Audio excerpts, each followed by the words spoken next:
अमरावती एक्सप्रेसला हा ट्रक धडकला। भारतात रेल्वे अपघाताची शृंखला काही थांबायचे नाव घेत नाही। अशातच आज पश्चिम विदर्भाची सर्वात सुपरफास्ट एक्सप्रेस समजल्या जाणारी 12111 मुंबई अमरावती एक्सप्रेस आणि ट्रकचा बोर्डवर रेल्वे स्थानकाजवळ अपघात झाल्याची माहिती मिळत आहे। आज 14 मार्च शुक्रवार रोजी पहाटे 3:54 सुमारास हा अपघात घडल्याची प्राथमिक माहिती मिळत आहे।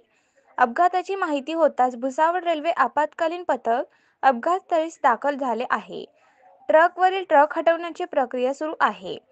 अशातच मुंबईकडे येणारी आणि नागपूरकडे जाणारी दोन्ही ट्रक वरील वाहतूक सध्या बंद आहे, तर सुरत पॅसेंजर ही यामुळे रद्द करण्यात आली आहे।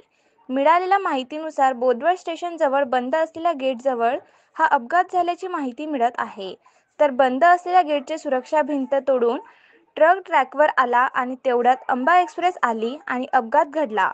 बोदवड शहरातील बाहेर जाण्यासाठी उड्डाणपुलाची व्यवस्था करण्यात आली असल्याने हे जुने गेट बंद आहे। या रस्त्याने कोणती येत नसून मात्र ट्रक कसं काय आला, एकटा चालक व झोपेत असल्याचेही सांगत आहे।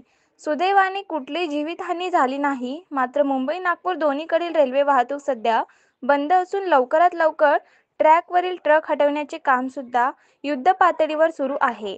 अमरावतीवरून संजय श्रीवास यांचा रिपोर्ट।